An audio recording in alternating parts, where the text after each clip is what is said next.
What's up, Shakira?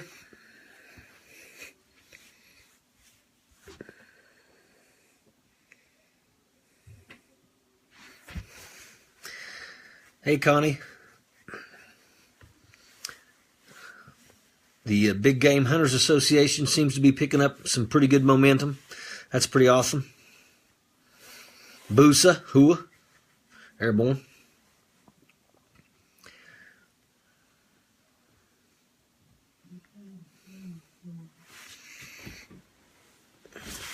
Hey, Julie. Well, this is pretty quick. We've got some folks jumping on here pretty fast. This obviously, you know, we'll do a Q&A piece here. Just want to kind of mention a few things going on. Number one, the success of our recent video.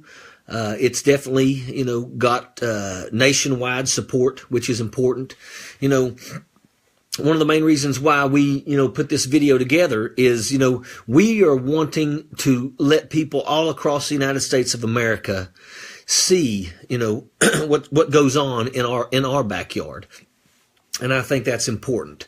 I think that, you know, people need to understand, you know, the way life is for people, you know, in places, especially like Appalachia.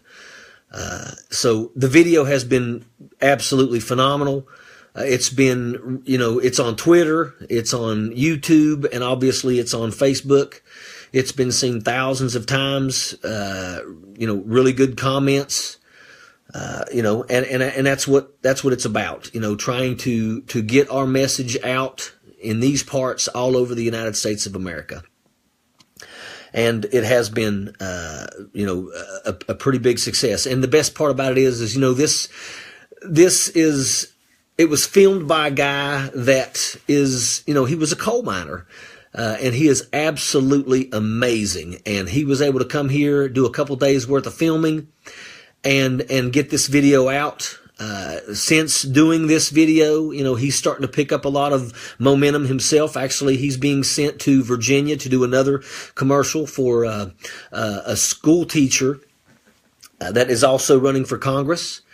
And, you know, he's picking up momentum and that's pretty awesome. You know, here's a guy that's, you know, he was a coal miner from, you know, in McDowell County. And now, you know, he's starting to really get, recognized for his talents, and he's done a phenomenal job. So I ask that everybody, you know, not only share this video like we always, you know, I always ask you to do, but if you haven't seen the video, go watch the video and share the video and send it in individual messages to everyone on your friends list.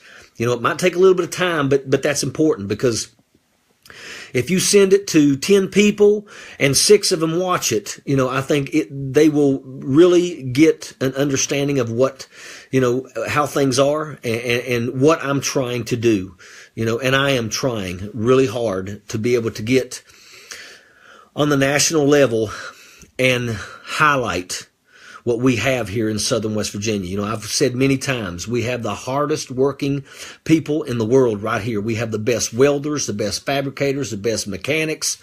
We have those right here in our backyard.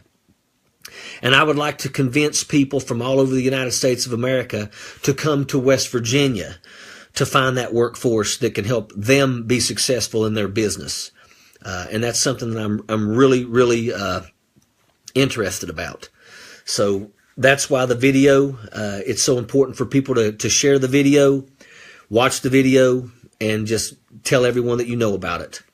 Now I'm going to go ahead and jump to another topic, which is something that I've seen a lot of people talking about, and that's the Hobet site. You know, ladies and gentlemen, you know, I guess now the big plans and everything concerning the Hobet property, they're starting to fall through the cracks. And, you know, I'm going to tell you, whenever they were talking about the road bond bill and everybody was out there saying, we need this, I was stating that there were a lot of projects when you looked at the map of West Virginia. I said, they're ghost projects. Those are projects that they're sticking up on that map.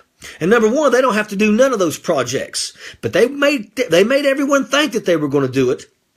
And I said, there's a bridge up here in the Omar area that's only 15 years old, and that bridge has a 75-year life expectancy, and they had it on that list as being replaced by a brand new $2 million bridge. Now, what sense would it make to have a bridge that is a new bridge, in terms of bridges, 15 years old, and it's in great shape, by the way? What sense would it make to replace that with the $2 million bridge when that bridge has another, 60 years of life expectancy? Doesn't make no sense, because they wasn't going to replace that bridge. But they stuck that on there because they wanted people up in the northern part of the state to go, look at all the projects. It's going to be even across the board. Everybody's going to get something, so everybody should be happy and vote for this. And now here we have it. We're waiting on these jobs to be created. Remember, 48,000 jobs almost immediately. Well, where are they? Because they haven't happened. And then all this road work that was going to take place that hasn't happened. And now we're finding out that some of the big projects that they were talking about that had everyone going, yep, it's worth it, are now starting to be pulled off the table. The Hobet site up there is large enough to put the entire city of Huntington right in the center of it. So you're talking about a lot of land up there. And, I will tell you right now, the only thing we're hearing now is, well, they're talking about making it a big National Guard training complex. Well, here's the thing, ladies and gentlemen. You're talking to somebody who's 24 years, retired United States Army, and I support the National Guard. Make no mistake about it. If it wasn't for the National Guard, we would have never got to come home from combat. But how is that going to generate jobs for the Boone County, Lincoln County areas? Having a place up there that's going to be a training facility for tracked vehicles is just a big open area where they're going to get to drive their vehicles all over. It's going to help our National Guardsmen become better trained in operating those pieces of equipment, but that's not going to create jobs, ladies and gentlemen. That's not what it's going to do. They may come in here and they may build some facilities on that area right there, but it doesn't produce jobs. If you want to do anything concerning National Guard, what I would like to see is a rebuild facility. A rebuild facility in this part of the country where we rebuild Bradley fighting vehicles or whatever, engineering type vehicles, mine clearance vehicles, things like that. I don't care. Humvees, Cut Vs, LMTVs. I don't care.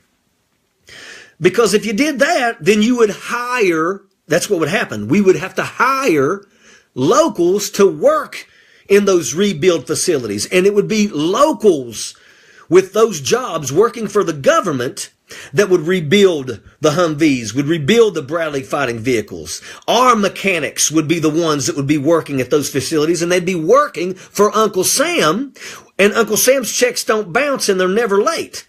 So unless they're talking about doing something like that in that Hobet site, I'm not excited.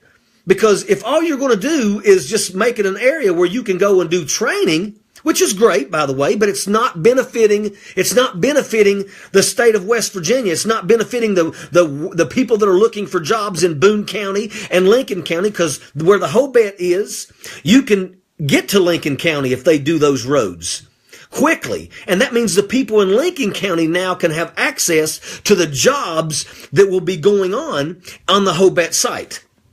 So I'm absolutely not happy at all when I hear that that's the only thing that they're talking about doing with that site up there. I mean, come on. We have to do better. Jim Justice is the governor. Jim Justice claims to be best buddies with the President of the United States. So, hey, Jim Justice, won't you make a phone call to President Donald Trump and ask him when he's going to relocate some of those businesses that are overseas back to America and have them set up their feet right there on the Hobet site and give our people a job. How about that?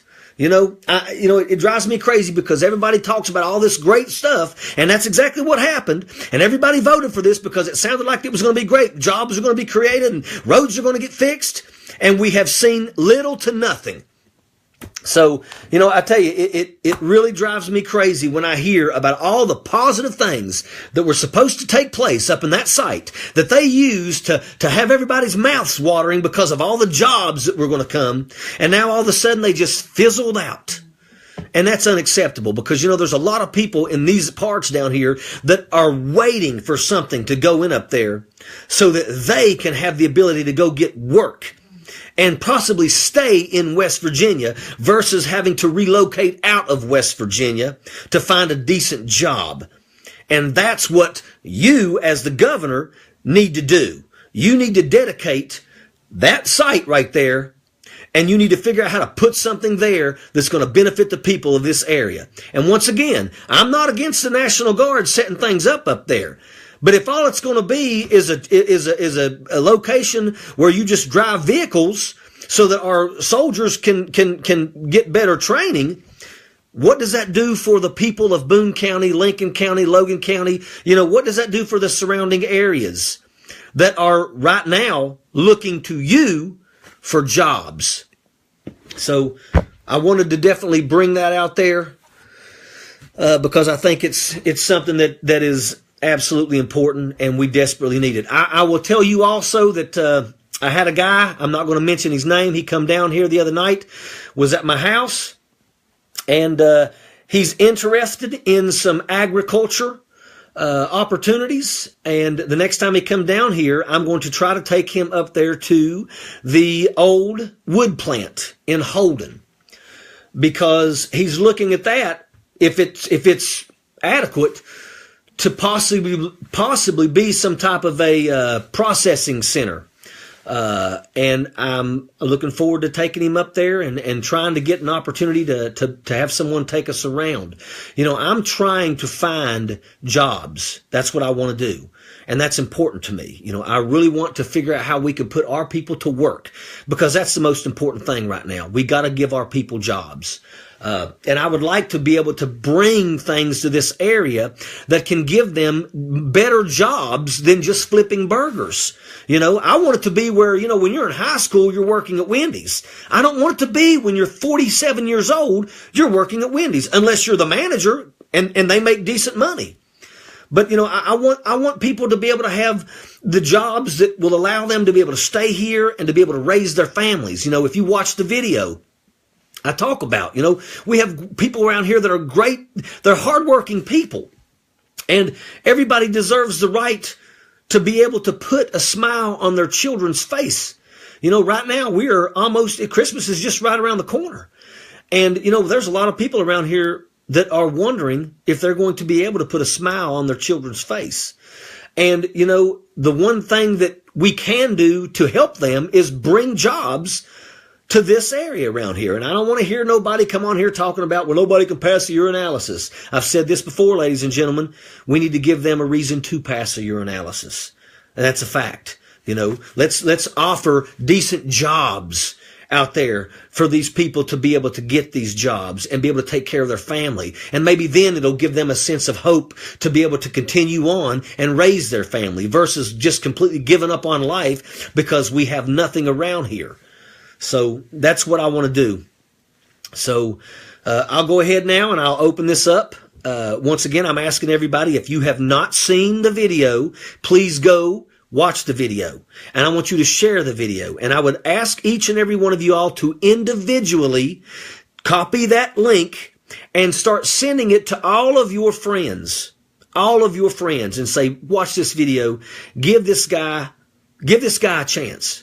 I give him my phone number. Believe it or not, since I have given that phone number, I've received phone calls from Manhattan, New York, Minneapolis, Minnesota. I believe in being open. I don't care. Like I said, if you and I disagree on something, then let's throw it out here and let everybody watch. You may be able to give me a different perspective and you may be able to change my mind. I am not all knowing, but successful leaders surround themselves with intelligent people. And those people help that leader to be able to stay on track and do what is right. And that's all I want to do, ladies and gentlemen. That's all I want to do. So I'm going to go ahead and open the floor up here for people to ask me any questions. And, once again, if I don't answer your question, ask it again, because it's only showing like 3 comments right here. And as soon as somebody else comments, then one of them drops off. And I don't want, I've had people come on here and say, I've asked you questions and you don't answer. Well, keep asking. I promise you, I don't ever want to overlook somebody. Does Don Blankenship even matter? I personally don't think so.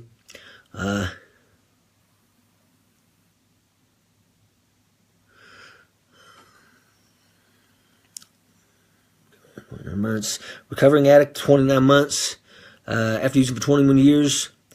It is possible to stay clean. Let me tell you something. In terms of addiction recovery, number one, I will tell you that, the medical marijuana that I was a lead sponsor on, I'm telling you, in other places where they use medicinal marijuana, they're showing that medicinal marijuana helps people be able to get past the withdrawals of the opioids and the things like heroin and things like that. We got to figure out how we can help people get clean, and then we have to help them to stay clean, which also comes down to jobs. A person gets clean. I actually spoke to a recovery center the other day for females. And, there's some things that I want to try to talk about in this next coming legislative session, to try to see if there's things I can do for these people. Because guess what? There are somebody's mother, somebody's daughter, and somebody out there is praying for them to be successful. But, we've got to practice what we preach in church. We have to be willing to open our doors. I've said this before, you don't have to give them the keys to the safe, but, if you have the ability to give them a job, let them feel like they're able to get something in life. I talked to a woman that was actually, she was, goodness gracious, she was in the facility the last time I spoke, which was about a year ago. And when I went there the other day, she stopped by just to kind of say how she was doing. And she come in there, and of course I recognized her as soon as she come in, and we started talking. And now she has a 40-hour-a-week job. She's doing great. She's working in construction, actually, and they're renovating a facility in Williamson, which is going to be a recovery facility. And because she is a graduate and has succeeded in getting her life on track, she's now certified, and she went through the training to be a life coach. So she's actually going to have an office in that facility. So who better to be able to sit down with these people and explain to them how they can succeed in getting clean than someone who has went through the process, someone who has found success through the program. That's important, ladies and gentlemen. That's important. And you know what? I was so happy for her, because you could genuinely tell that she really felt like she was going to make it. And that's what we have to do. We've got to be able to give people hope. We have to be able to give them hope. Nobody is a throwaway. Nobody. Okay. Something has to be done about the drug epidemic. You're absolutely correct. My medical marijuana bill was the first punch to the throat of the opioid epidemic. I've said that, I would like to, if I'm successful in Congress, I'm going to go up there and I'm going to fight to decriminalize marijuana. I'm going to fight to take it from Schedule 1 to Schedule 4, because on Schedule 1 you cannot possess, you cannot prescribe. And that's important. Let's give these doctors that know, because they researched, the medical marijuana has helped in many, many different cases, in many different forms, or for many different illnesses. Let's give them the right to be able to use that versus opioid Oxycontin. Ladies and gentlemen, this year alone, we have lost more people across the United States of America due to opioid addiction than all the lives lost in the Vietnam War. Why are we not going to war against Big Pharma? That's what you have to think about, ladies and gentlemen. That's what you have to think about. Where do I stand on guaranteed paid medical and family leave? I support that wholeheartedly. I spent, 24 years in the military. We got paid leave and medical leave. It's important. When a person is sick, they go to have surgery, you got to give them the ability to be at home to heal up so they can get back to work. It's important. And they can't do it if they don't have a paycheck, if they can't pay their bills. People who go out here and work for a living, what they're doing is they're helping a company to be able to succeed. Well, that company should return the favor when their people get sick or injured. Where do I stand on marijuana? I support medical marijuana wholeheartedly. And that's my focus right now. Right now, I'm pushing things that are helping people that are sick. That is my focus right now.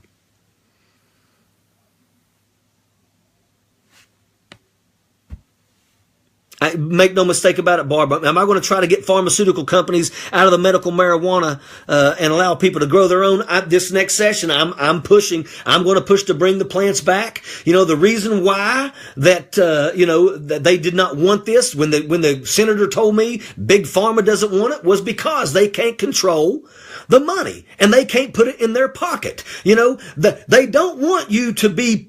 They don't want nobody to prescribe medical marijuana, a seed that's given to you by God to help you get past your addiction, but they want you to take Suboxone, which is that's their drug that they get all the money for. That's how it is, ladies and gentlemen. It's all about money. It's all about money, and I think we need to take them out of it.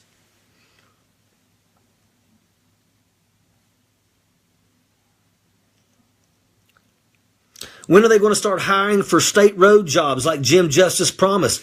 Hey, you know what? That's the question that I have. You know, maybe everybody needs to call Jim Justice's office and say, hey, when are these jobs going to start happening? When am I going to be able to go someplace and apply for this job for state road? Because it's supposed to be 48,000 jobs. Well, you know what? I don't even think 48 have been created yet. Look, people that need opioids, look, let me tell you. If you have a surgery and they prescribe you opioids, there should be certain rules and regulations concerning that. Do you need 70? Do you need 70 hydrocodone? When technically you probably only need them for a couple days once, you get past the initial pain. And I'll tell you right now, I've had multiple knee surgeries, shoulder surgery. I've never went past day 2 of taking their pain meds. I always transition over to Motrin, and I've been fine. There's many countries out there that will not allow a doctor to prescribe more than 7 days worth of pain meds. When you give somebody 2 months worth of pain meds and they take them, and what happens if, on day 5, they don't, really need it for the pain, but they keep taking them. By the time they get to the end of the 70 pills, they're addicted. That's the problem that we have today. That's the problem. 5 days tops. I believe me, I can understand that. Like I said, my daughter, I remember one time she went to the dentist and they gave her a bottle of hydrocodone, and it was a full bottle of hydrocodone over a tooth. Unacceptable. Unacceptable. She didn't take them.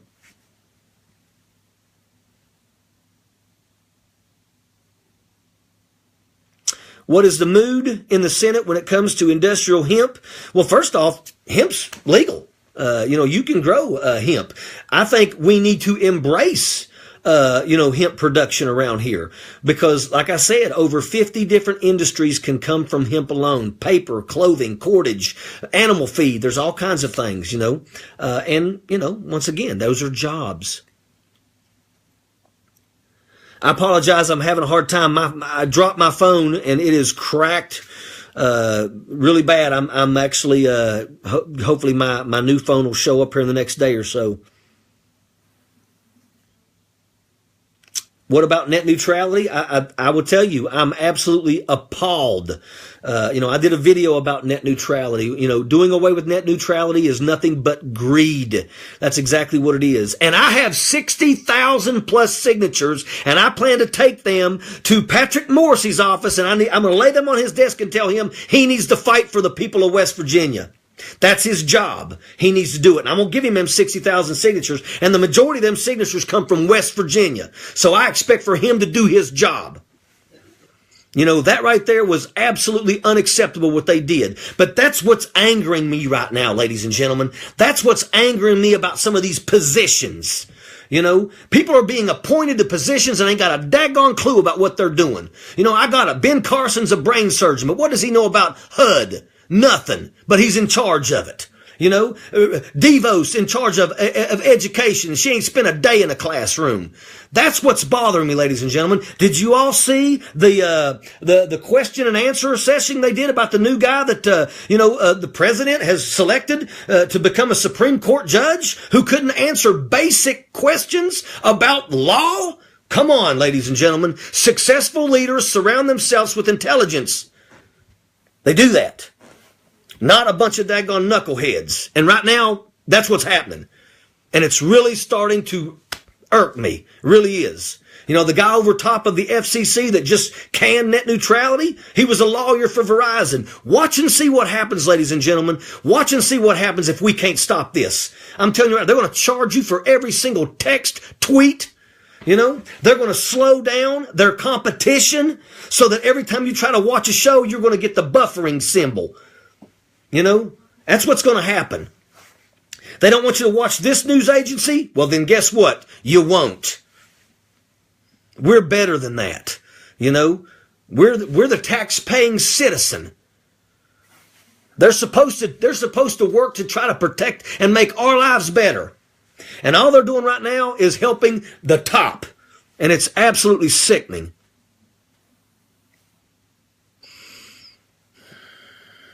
Well, thank you, Jennifer. I am a very passionate person, you know. I know a lot of people, like my opponent says, you know, Richard Ojeda's personality is not conducive to good politics because I'm pissed off. I'm sorry.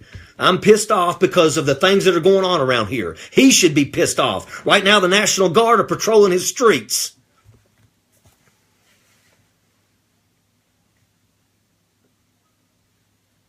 Marijuana is a gateway drug. It's a gateway to a better life for those who only have a little bit of life left. That's what it is. Make no mistake about it. You know, alcohol is a gateway drug. Marijuana is a seed, and it was used for thousands of years to heal people. And then all of a sudden, alcohol, paper, things like that come in, and they didn't want to compete with it. And then they villainized it. Anybody out here who can tell me and tells me that they think that marijuana is equal to crystal methamphetamine, you need to read a book.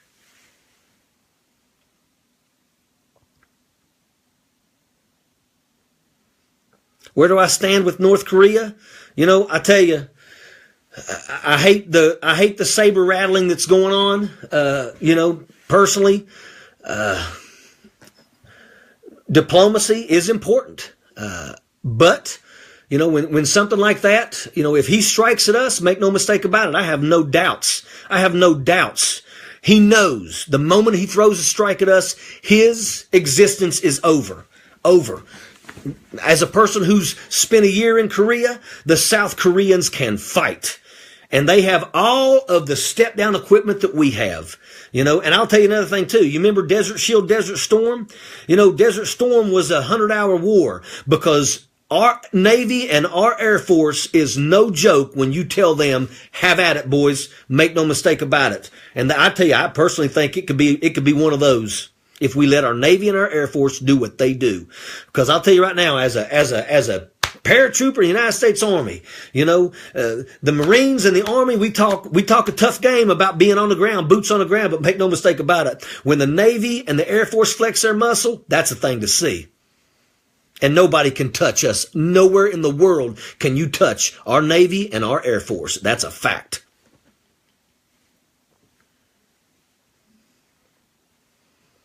How can we combat racism in this country? Come on, it's 2018 in a couple weeks. You know, free your mind, people. Free your mind. It's not just racism, it's everything. You know, I have no issues, you know, with anyone. You know, treat everyone equal. How about show love to all? You know, I mean, it breaks my heart when I see the things that I see, you know, today, and I realize that we still have people that have a 1952 mentality. You know, we're better than that. We are better than that. Show love to everybody.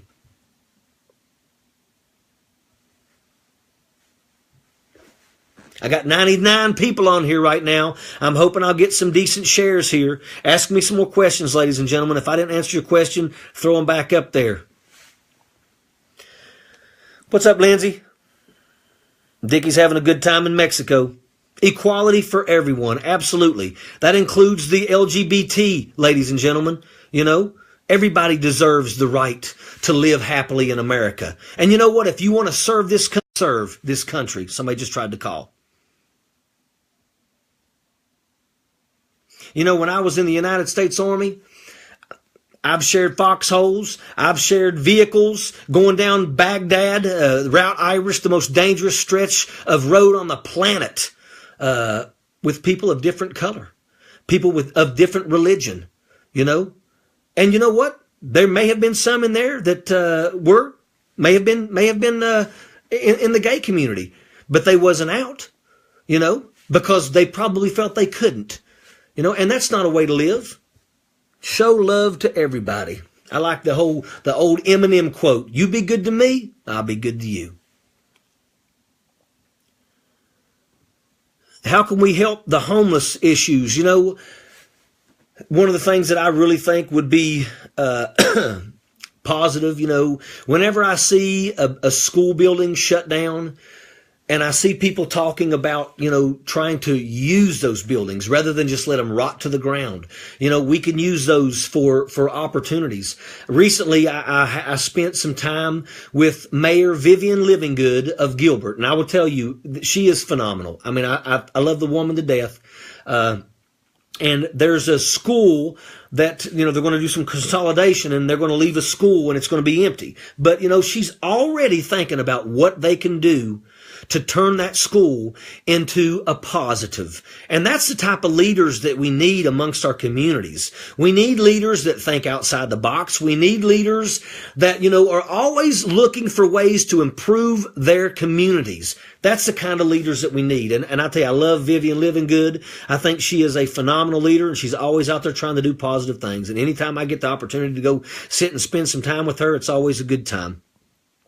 Anything new on the racetrack? Last thing I heard was that somebody from Florida was thinking about buying it, and I really hope they do, because I am telling you, I've said this before, if that racetrack can get up and running, our hotels in Logan County and Mingo County will be absolutely packed year round. And if they did things like race fests, maybe twice a year, my goodness gracious, I mean, it would be overtime for our restaurants, for our stores. Mom and pop stores would absolutely see some great opportunities in things like that, because these people would be coming from all over the United States of America. And when they do that, many of them want to take back souvenirs. So, you know, there's a lot of things that we could do around here that could generate money if that racetrack gets up and running.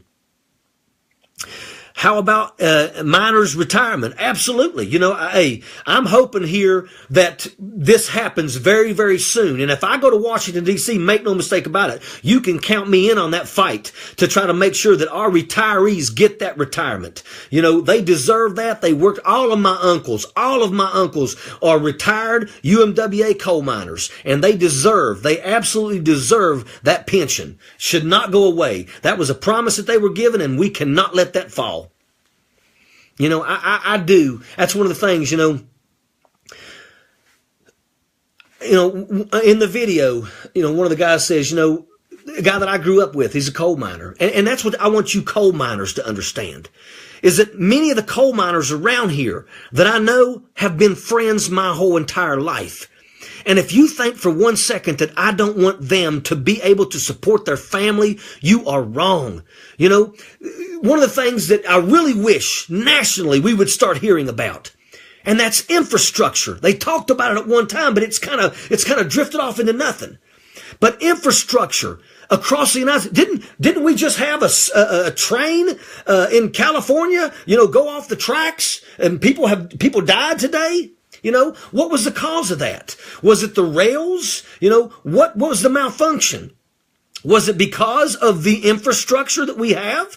Because, you know, when I hear someone say, hey, we need to fix the infrastructure across America, what I hear, because I'm from Logan County, West Virginia, I'm from Appalachia, I'm from the coal fields, what I hear is jobs. Because make no mistake about it, metallurgical coal is the coal that creates the best steel. And that steel is what we need to use to rebuild the infrastructure across the United States of America. So when I hear the people in Washington, D.C. talking about we need to fix infrastructure, I immediately start going, outstanding. Because I don't care what you think in terms of coal, I want to see my coal miners working. I want my coal miners feeding their families. And if we need that coal to create that steel, then that coal's going to come from our mountains in southern West Virginia. Now, that doesn't mean that we don't need to diversify our economy, because we do need to diversify our economy. But make no mistake about it, the metallurgical coal that we have in these mountains is still in need. And you know what? We need to allow these people to mine it. All I ask is that the people that are making all the big bucks, you protect my coal miners. You make sure that every day they're the most important thing that comes out of that mine, and they get to go home every day and spend time with their family. That's what I want. That is what I want. You keep them safe. You keep them safe, and you keep them so that they're not eating coal dust. You keep it to where, once again, they're the most important thing that comes out of that mine. And you protect my water, and you protect my air. As long as you can do that, I will fist fight for you. But do that.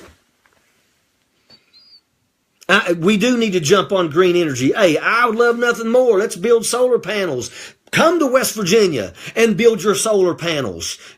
Come to West Virginia and put up your windmills. We got the tops of these mountains up here. Let's do that. Help us here in southern West Virginia with our electric bills. AEP has cornered the market, and there's nothing anybody can do. If AEP sends you a bill for $1,000 and you can't pay it, there's nothing you can do other than wait for them to cut off your power. We deserve better than this. AEP needs competition is what they need, but right now we got nothing. That's why I think solar panels and things like windmills could be beneficial for us if it can help lower the electric bills that we have of our people. Because right now people am I going to have lights or am I going to have food? That shouldn't be the question that they ask themselves. What are my standings on the current minimum wage? I think across the United States of America, minimum wage should be adjusted. And what I mean by that is, if you live in Manhattan, where you're paying $3,000 a month for a one-bedroom, half-bathroom, they probably need a little more in terms of minimum wage. But I would like to see minimum wage raise across the board, at least some. Because once again, if I'm putting money in the pockets of the working class citizens, they're going to put that money in the economy. That's a fact, ladies and gentlemen. I know right now everybody's talking about the tax reform bill, but let me just say this. In terms of, taxes and giving the top 1% the ability to get a huge tax break, and then saying that, hey guys, we need to do this because that's going to help them generate jobs. Well, Bloomberg actually kind of shot that in the foot. And he stated that right now, as of right now, in terms of with corporate tax cuts, those businesses already are sitting on $2.3 trillion of money. Have they used that money to generate jobs and create opportunities for the working class people? They haven't. They're sitting on $2.3 trillion. So giving them another tax break, it might raise it up to $3 trillion. But if they didn't do anything with the $2.3 trillion, what makes you think they're going to do anything now that they got $3 trillion? Once again, when you give it to the top 1%, they stick it in hedge funds, offshore accounts, or shove it in a mattress. But when I put money in the working class citizens' pockets, they spend it on the economy. And that's what we need, ladies and gentlemen. That's what we need. What do I think about Don Blankenship running for Senate? I think he's a joke. That's exactly what I think he is. I don't think he should be allowed to. I do not think he should be allowed to run at all. I thought he was a felon. Sexual harassment is a very real issue in the workplace and is a big topic right now.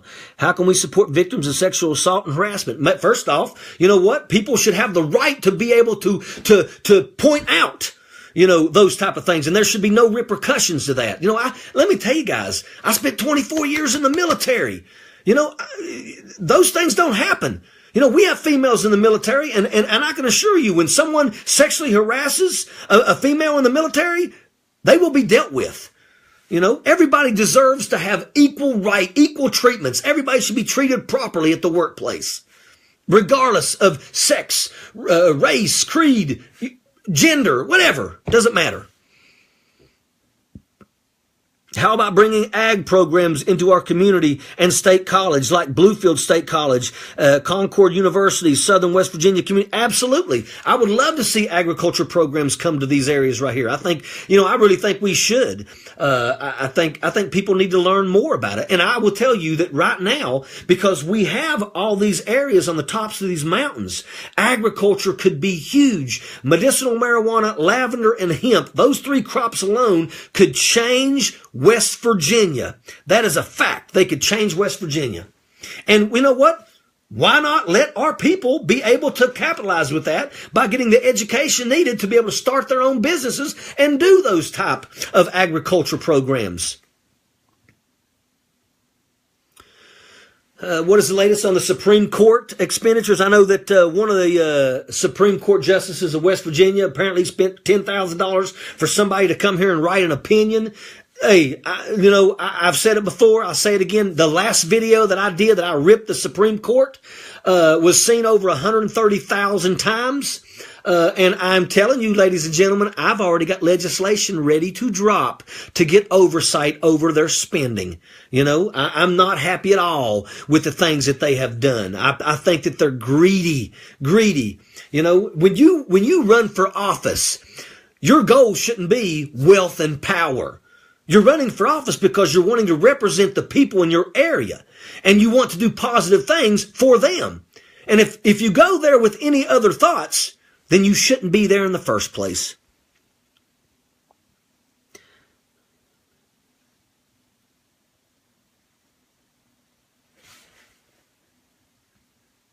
What's up, Todd? How you doing? Hope everything's going okay with you down there in Huntington.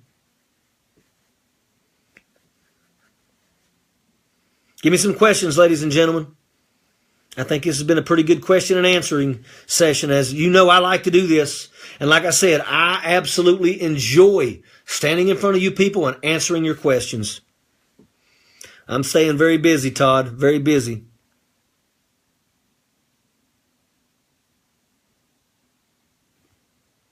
What about Huntington, Dorothy?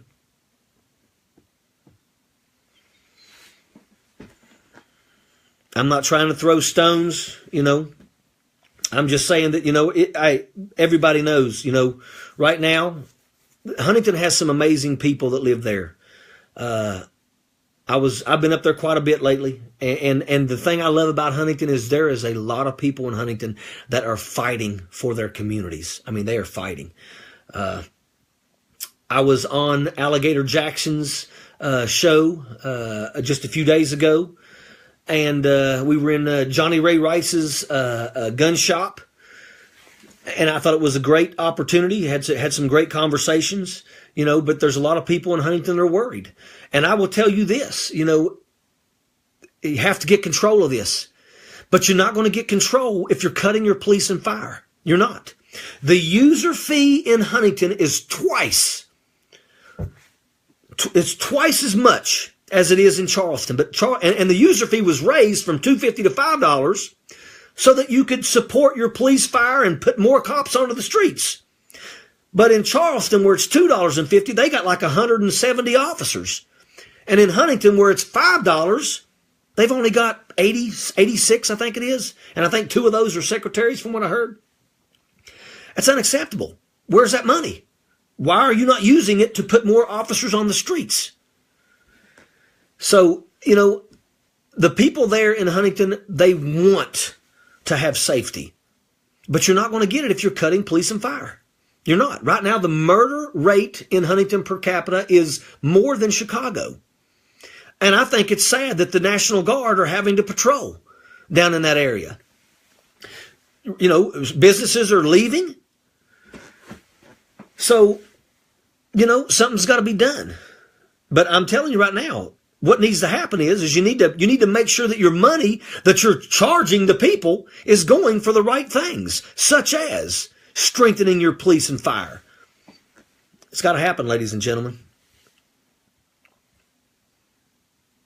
And I'm not trying to bash anybody. I'm not. You know, I really want to see Huntington succeed. You know, that's, if I win this, that will be one of my cities in the 3rd Congressional District. And I will work my tail off to help Huntington, you know, but it's got to get better, because I'm telling you right now, one of the biggest employers, and it's not just employer, it affects everything around them. And that's Marshall University. And when parents are scared to send their children to Marshall University because of the murders, because of the crime that's taking place, ladies and gentlemen, that's dangerous. That's dangerous for Huntington. Because if the enrollment drops at Marshall University, that's liable to cause businesses to have to shut their doors. You know, that's not good, ladies and gentlemen. It's not good at all.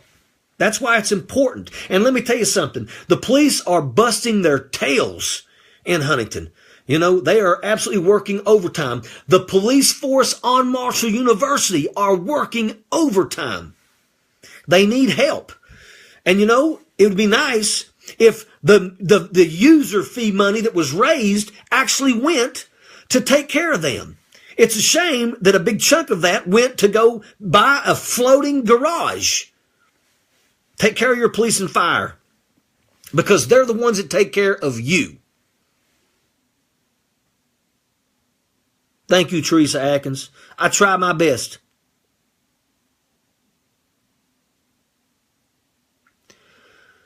I don't have much information on the bio waste plant, so I'd like for you, if you can, send me a message with some details on that. How can we protect pensions of retired miners and their widows? Well, right now, the retirees, you know, the medical has finally been taken care of. Now we're hoping that we can get, you know, something done concerning, you know, their pensions. And I have a feeling it's going to happen. I have a feeling that they've been dangling it. You know, this should have happened a long time ago, but I have a feeling they're going to wait right before the election. And then all of a sudden, everybody's going to jump out and try to be a hero and say, hey, vote for me. Look what I've done, you know, which I am a little, you know, angered about, because the truth is we shouldn't be using things like people's pensions to try to garner votes, you know. Give the people their pensions now, because that's my family. You know, my Uncle Joe, my Uncle Manuel, my Uncle Martin, you know, they rely on that, and they don't need to be used as you know, little toys. They worked, you know, 35 to 42 years in the coal industry. They deserve every single thing that they've gotten, and they deserve more.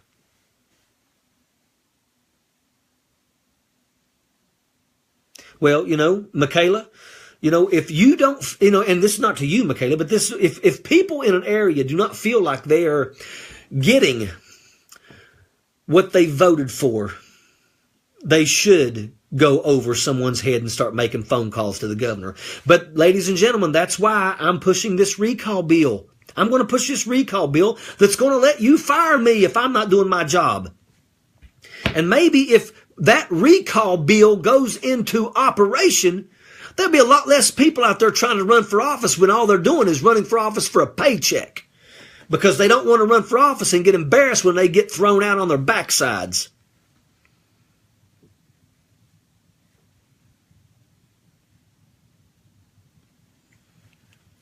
Yep, Stephanie, I hear you. Thank you, John. You know, I do. I try to stand up for people. That's what I try to do. And once again, I'm the only one that does this. You know, when is the mayor of Huntington going to come on and do a live video? He won't, because he knows that the people will eat him alive, because right now they're watching helicopters fly over their house.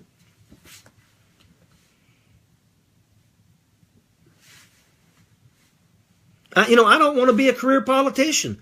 I want 2 years to go to Washington, D.C. and fight for this area. And I'm going to tell you this, ladies and gentlemen. You know, they've already estimated that about 75% of the time of all congressmen and senators, they spend 75% of their time fundraising for the next election.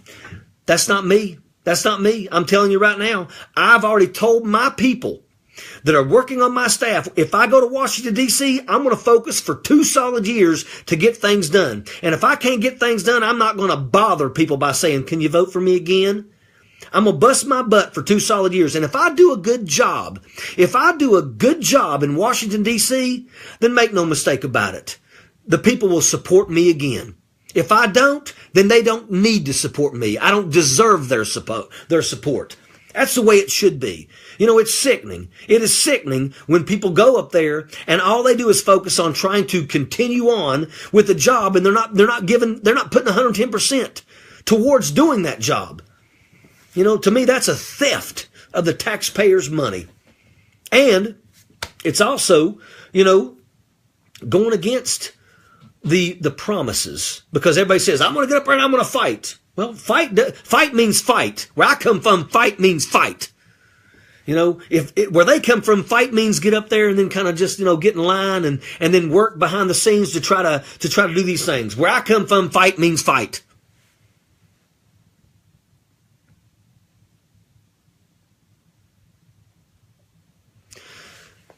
I don't know if I would say Beckley's a money pit. I think it's everywhere. You know, down here, gas is the same thing. You know, gas is higher. You know, when you cross the border into Kentucky, you cross the border into Virginia, it's always much cheaper. You know, and I remember when they used to say, well, the reason why it's more expensive is it's due to the transportation fees to get down there to southern West Virginia. Well, you know what? We got 4-lane now. Pretty much all the way, you know, from Charleston all the way into Kentucky, you got 4-lane. Goes right by my house out here.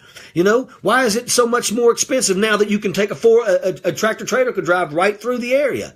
You know, but yet it's 30 cents higher than you know, out of state or even in other areas in the state.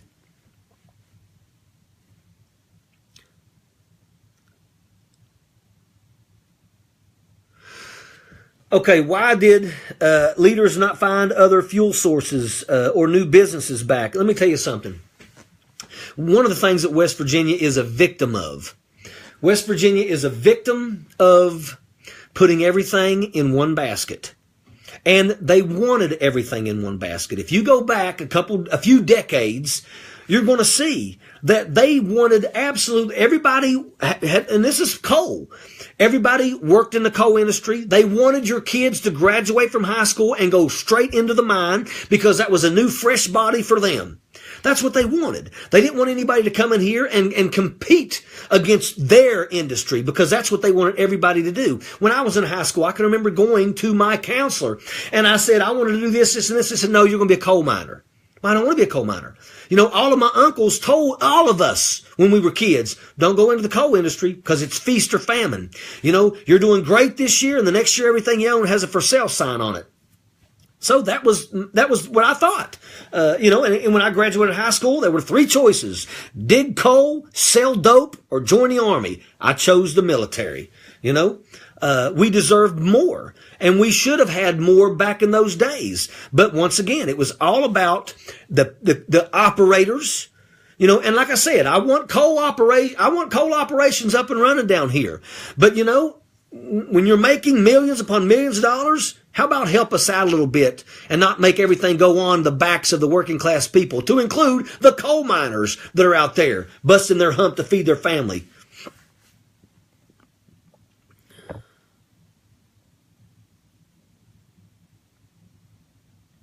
Joe Clare, you're absolutely right. Or Cochran, you're absolutely right.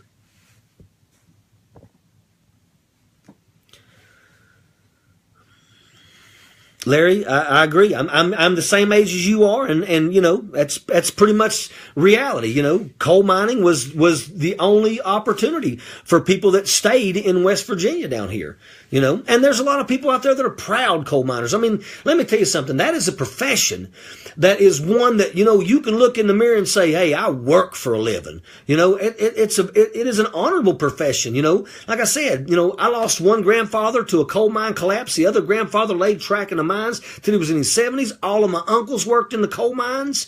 You know, I mean, and you know, they were proud coal miners. You know, there's something about being able to work hard and put food on the table. But, you know, we've got to be able to figure out other opportunities, you know, because I've already heard rumors that, you know, they think the coal's going to take a hit at the beginning of the new year. There was a coal mine recently shut down where 270 some miners lost their jobs. You know, we got to be able to have something to where these guys can transition over. Because right now, as it stands, those 270 miners are going to have their vehicles up for sale in the next 3 months to be able to put food on their table. And you know, that's sad. It's very sad. You know, they deserve better. And why don't we have some other opportunities for them? You know, that's one of the big things that drove everybody crazy in terms of where we're going to have these training programs. Well, training somebody how to do a job that doesn't exist in Southern West Virginia is garbage. It's garbage. You know, what that means is, okay, you're trained. Now you have to move. You have to leave if you want to get a decent job. If you don't, go get back in the, you know, apply for unemployment. You know, that's not the way it's supposed to be. You know, I would like to figure out how we can bring some of these opportunities to West Virginia. That's one of the reasons why I went out to San Francisco and was in Silicon Valley. And that's the thing that I spoke about to those people. I spoke about the fact that we have phenomenal workforce out here. You know, we got to figure out how we can take the successes that are on the East and West coasts and try to see if we can't bridge that gap and bring them to Appalachia, bring them to Midwest part of America, and help the people in those areas to be able to succeed and do positive things for their families. And you know what? We've got plenty of leadership in this country that should be able to figure that out.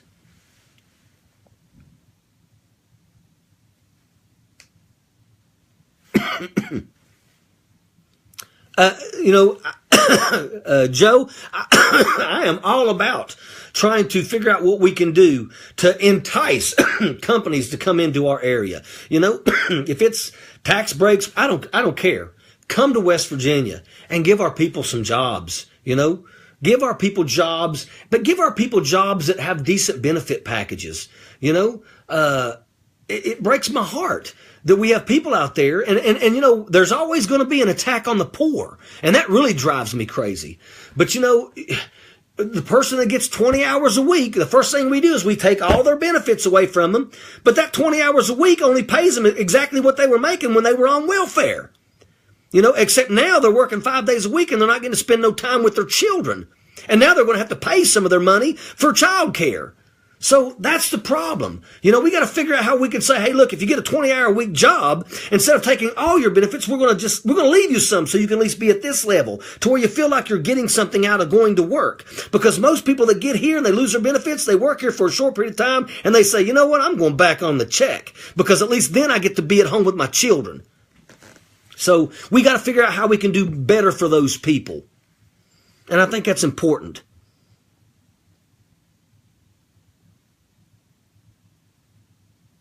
A pathway to citizenship for immigrants that haven't gotten into legal trouble? Absolutely. Absolutely. I think that, you know, once again, ladies and gentlemen, we can say, keep them out all you want. You know what? Guess what? Every one of us, if we go back into our history, unless you're Native American, at one point, somebody in your family was an immigrant to come to this country. If a person comes to this country and they're here, they're not breaking the law and they want to become citizens, we need to let them become citizens. Let them go through the process and become citizens of the United States of America. I have no problems with that whatsoever.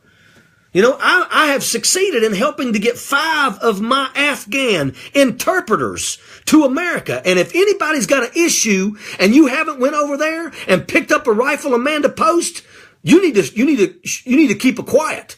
Because those 5 guys stood with me in combat, in harm's way. They deserve to come to America. And I've got one more right now that's still in Afghanistan that I'm working hard to try to get to America. And he deserves to be here. They deserve it. You know, and also let's look at the people that come to America. Why do they come to America? Because they're from places that don't have the things that we have. What's wrong with the person saying, I want my children to have better. I want my children to have decent education. You know, I want my children to not have to follow this certain, maybe it's a religion. You know, I don't want my daughter to have to wear a burqa.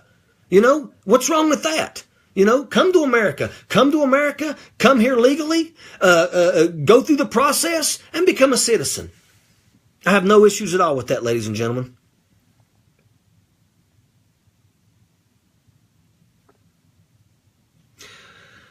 What can we do to ensure that the Coalfield Expressway is not going to be just a bypass through Wyoming, McDowell counties? Well, I mean, I'm kind of, first off, I want to see it done. How about that? Let's get the thing built. I think that if you build things like that, I think that it will automatically bring people through those areas. Man, let me tell you something. Wyoming County and McDowell County definitely need something. They need something. Absolutely. And I would love to see opportunities for those people.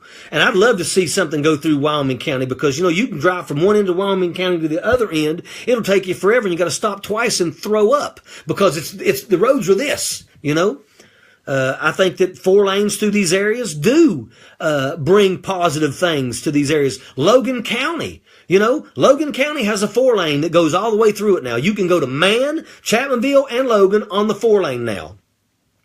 And, it's already done great for Logan County. This is one of those areas that I think is suited for business in these parts here.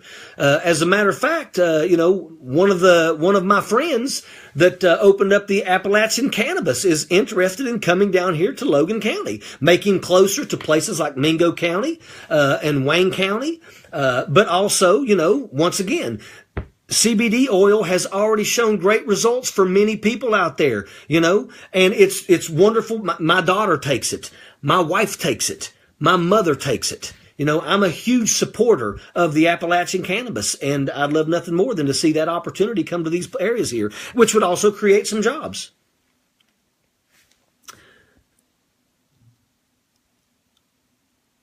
No, hey, let me tell you, over 70 open correctional officer positions. Let me tell you something, Robert. You're absolutely right. And if you speak to anybody in corrections, they'll tell you nobody fights for corrections like I fight for corrections. And I'm going to tell you, I want to make corrections a place where people will absolutely fight for those jobs. I want another raise. That's what I want. I want another raise, and I want that raise to go to everybody. If you work inside a correctional facility, I want that raise to go to you, because I don't care if you're the ones cooking the meal, if you're the ones doing the laundry. When you walk through those doors and those doors shut, you're in the same danger as everybody else. You deserve a raise too. And there's no reason why we can't provide that. Right now across the state of West Virginia, we are over 500 officers below what we need to have to man these facilities. And I'm telling you, it's danger close, ladies and gentlemen. It's danger close. It's only a matter of time before something happens. And we absolutely, need to address that. Okay, we need to take care of veterans before we take care of immigrants. Once again, Lewis, you're talking to a guy that's a retired United States Army. We can do both. We can do both. And it's not like we've got millions of them storming in. It's not happening. Most of them are already here. They haven't broken the law. Let them become citizens. And there's programs out there. Do you know that everybody that gets out of the military for 5 years is priority for hire? One thing that I tried to push last session that didn't go through because of one person who didn't want to run a bill was a program to do nothing but create a panel that works to help people that get out of the military to be able to use their skills and get jobs in West Virginia. But of course, that wasn't even took up.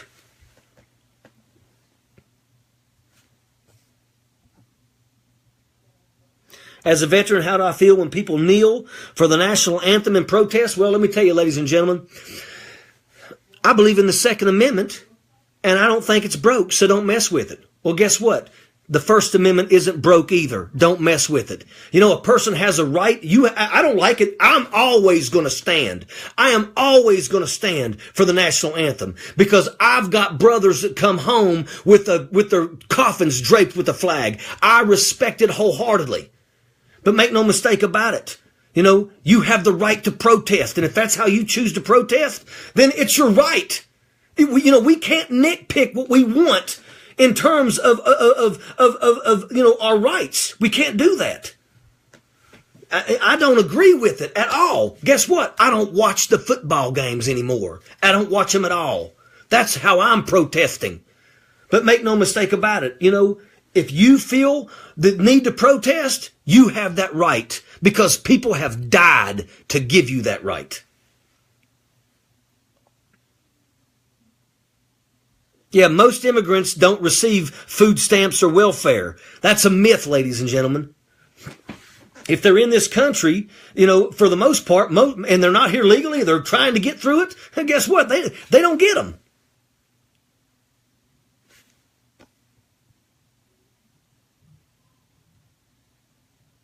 How will the 4-lane help people who live in Welch, Pineville, Oceana, Hanover, and Walt? Well, I would think that, 4 lanes would allow people to drive through those areas. Many places that don't have 4 lanes, you go around those areas. If you have a 4 lane going through there, then you're going to see a lot more traffic going through there. It'll be quicker if to take that route to get to, let's say, Beckley by going through a 4 lane through Wyoming County. But what happens is that road going through Wyoming County, on the sides of those roads, those are opportunities. Those are opportunities for mom and pop stores. Those are opportunities for other types of things. I don't even know. Does Wyoming County have and look, I'm not a huge fan of, the Walmart coming in and taking over, but Walmart creates a lot of jobs, and some of those jobs are pretty decent jobs. So, there's opportunities. There might be an opportunity if there's a 4 lane going through those areas for maybe clinics, things like that to set up. So I think it would benefit those people in those areas.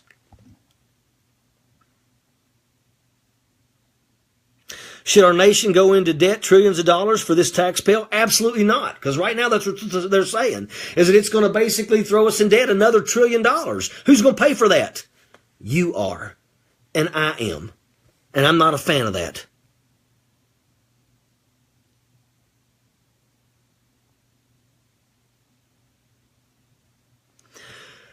Julie, asking for what's it going to take to get oversight board for MSHA.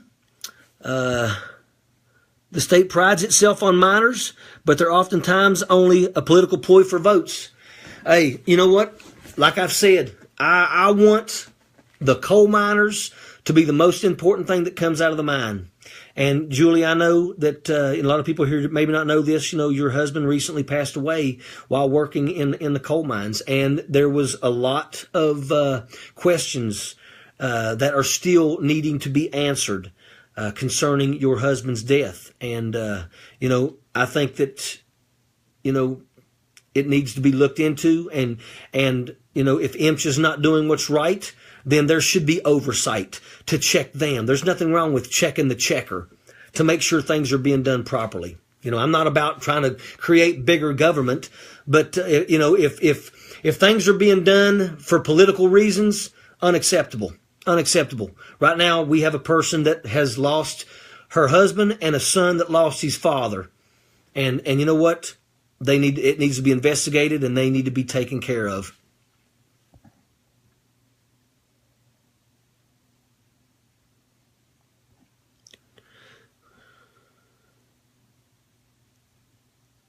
Will Frontier ever be held to the court decision? Our internet services have not improved. I will tell you right now, I don't know about the court piece concerning Frontier, but I will tell you that I really think we've got to figure out how we can bring broadband to our areas. Our children, when they leave the school, they go back in time, and many of them, it puts them at a huge disadvantage to the other kids who live in the areas where they do have access to computers to be able to get their stuff done. Do I believe in climate change? I've said this before. I can read. Absolutely, I believe in climate change.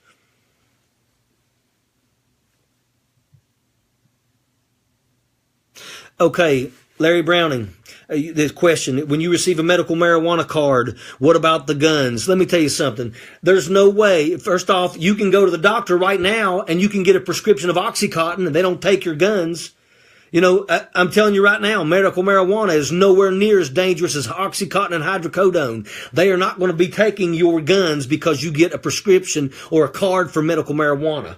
And I can assure you, if they even try that, I'll fight that to the death.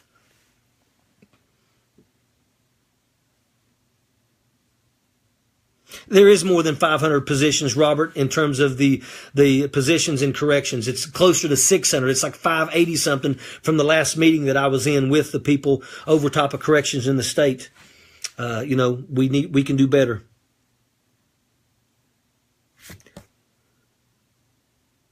Well, I think that West Virginia, that's why I want to drop those signatures on Patrick Morrissey's desk and tell him he needs to start fighting for the people of West Virginia concerning net neutrality. I think there's quite a few states that are already talking about lawsuits. And I think that, if that's the case, then we need to be on board with that. Is climate change a result of man's activities? I think that we have done quite a few things that affect climate change. Absolutely. I think about this when I was a kid. When it snowed in November, you didn't see the grass again until April. Right now, walk outside. It's pretty warm. It's been that way for quite a while. I think last year, I think it was like December the 22nd. I think it was like in the 90s.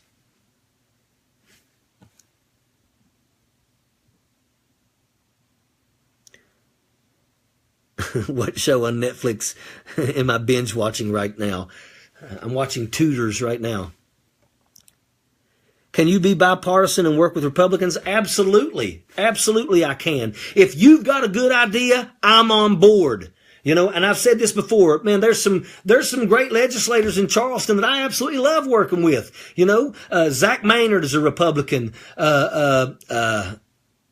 Mark Dean is a Republican. Absolutely think the world of him. Senator Clements is phenomenal. There's quite a few of them out there that I have no issues at all working with. If you've got a good idea, I'm on board. That's how I believe, and that's how I'm going to continue being. All I want is for things that's going to benefit people. And if they benefit people, I'm going to do it. Just like in my video. If it's not going to benefit the people of this area, they need not darken my doorstep. I don't have time to waste on things like that. I want to do positive things for these areas. And I'm willing to work with anybody who's got positive ideas that can do great things for our people. I don't care if you're Republican, Democrat, Independent, Catholic, Christian. I don't care. I'll work with anybody.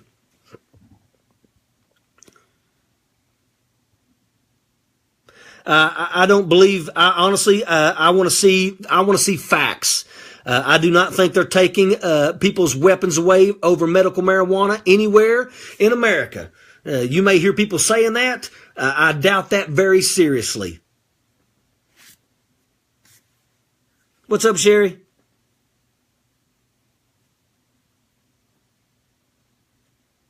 How do I feel about being fiscally conservative? Do I think there is excess government spending? Would I be willing to look in those programs and roll the excess spending back? Absolutely.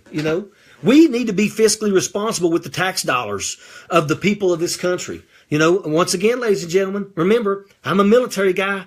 In the military, you have a budget, and I can assure you that you better account for every single penny. You better account for that money. And there's no frivolous spending. You can guarantee that. That'll put you in jail. We need to be the same way with our government spending.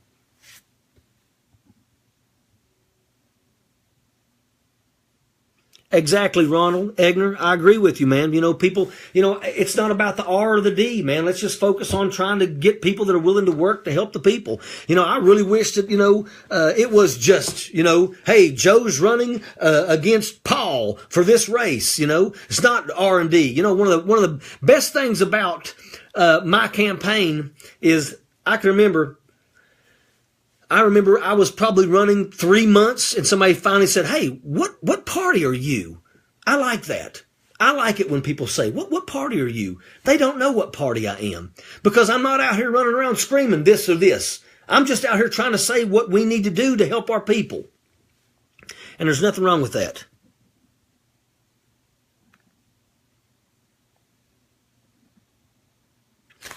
Nicholas, yeah, definitely. Please message me because once again, I've got all these messages on here and stuff.